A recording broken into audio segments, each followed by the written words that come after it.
Hey guys, welcome back to my channel. I know it's been a little while, but there's been a lot going on. I've been super busy, but I'm glad to be back. Um, I thought I'd switch it up a little bit today. We're still gonna be watching through match play, but I thought I'd go over a little more, or a little more over um, the smaller details, not in terms of um, point construction, but more of technique, things like that. Today I want to look at Rybakina's movement. Um, I think she moves really well, um, and the kind of movement I'm going to talk about today. Another great player to watch is um, Bonder. I think is how you pronounce her last name. I'm not sure what her first name is. I can't remember, but we'll go more over it when we get started and look into points. But when we watch, you'll see, especially Rybakina, she's very smooth. There's not a lot of, you know, not a lot of sudden movements. Um, she tracks very well and anticipates very well, and I think part of that is because she's always moving. She um, she's barely ever stationary when she is um, when she's playing. So I think that's something that's a really good asset to anybody's game, being able to move um, well and not have to worry about your movement.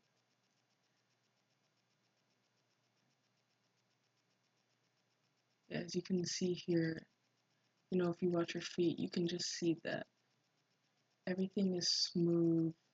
Um, she's rarely um, stationary or hopping in one spot, and it seems like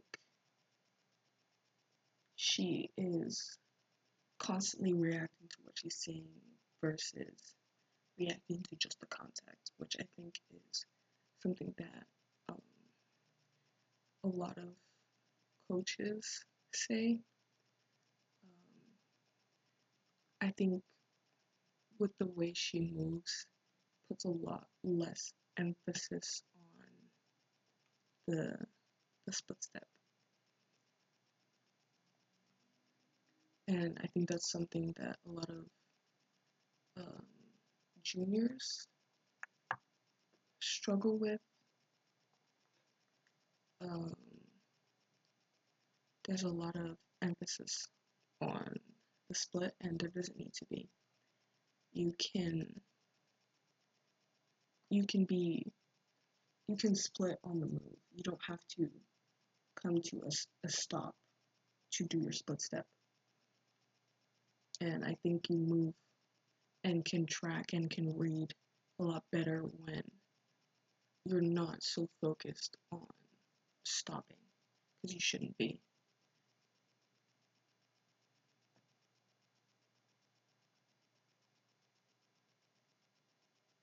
Yeah, like I said earlier, um, someone who I personally think does this kind of movement better than Rybakina is Bonder. Um, she just moves. She's always moving. She never stops moving. She moves very, very dynamic, just constantly moving and adjusting to the ball. She's adjusting to what her eyes are seeing, the changes that her opponent's making, um, whether um, it's the height of the ball or whether her opponent seems to be um, on the defense or on the offense.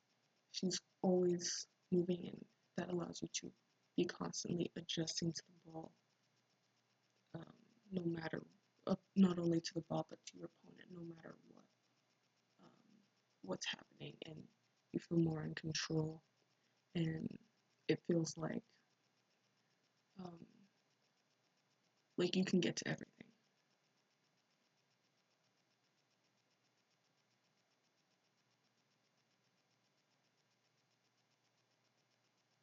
And you can see on that point how easily Rybakina was able to change directions. That's also something that um, being able to move like this allows you to do.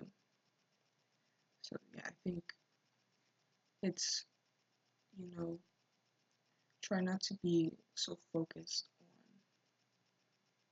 on your split step and feeling the need to stop to split because you don't need to do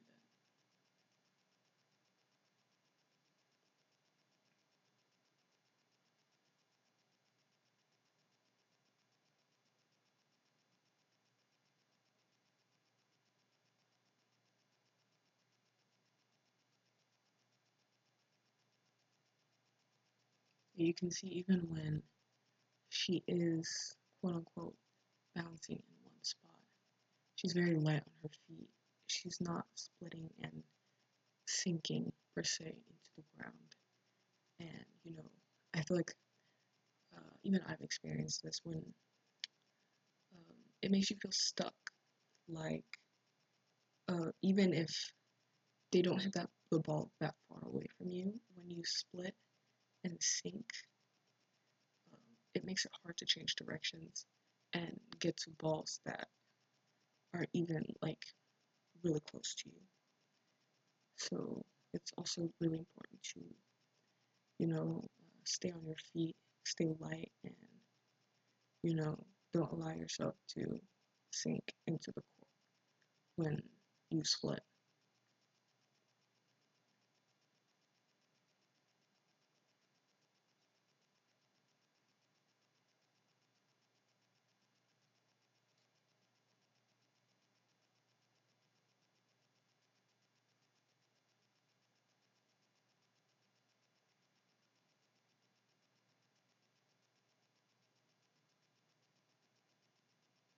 I would also like to talk a little bit about um, or give you some examples of,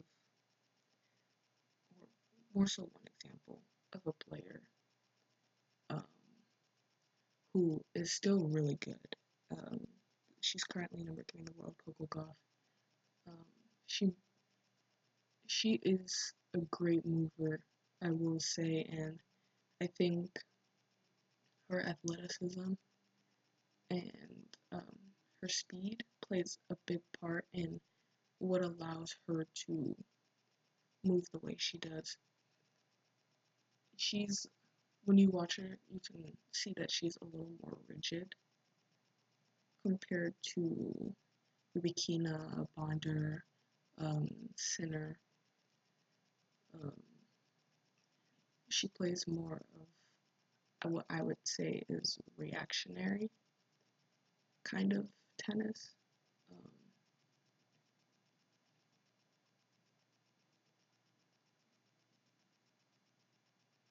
she doesn't move. She's not very smooth in her movement, and even I feel like even in her shots, she can be very rigid.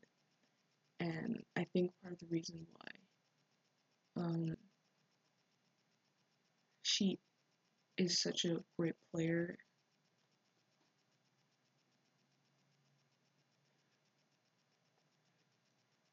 I think part of the reason why she is such a great player and isn't the best mover is because of her athleticism. And she has great defense. She's always getting to you know balls that I feel like you wouldn't expect her to get to. But I feel like her athleticism plays a huge part in that. And um, I wouldn't say that a lot of people on tour have the little level of athleticism that Coco has.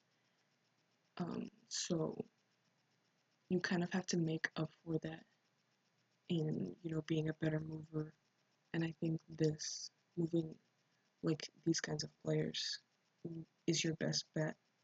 Very smooth. Um, it's a very calming way to play. This is something I've also recently been working on as well. It just keeps you smooth.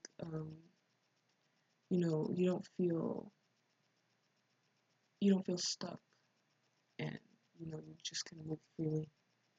So I definitely think this is um, something to give to something you should try. It's definitely important to find players that you like and watch and notice these little things because it can definitely be something to bring your game that can bring your game to the next level. So watch Sinner, watch Bonder, watch more of Rybakina's matches, and watch the way that they move and you know how freely and smoothly they get to balls, and it also contributes to your strokes as well. Um, they'll hit very good strokes, especially Rybakina, number 2 in the world right now. So I definitely think it's something you should give a try, and I think you'll be surprised on how well it works for you. But that is all for today. Thank you so much for watching, and if you prefer this kind of content more, please let me know down in the comments. Please like and subscribe, and I will see you guys next week.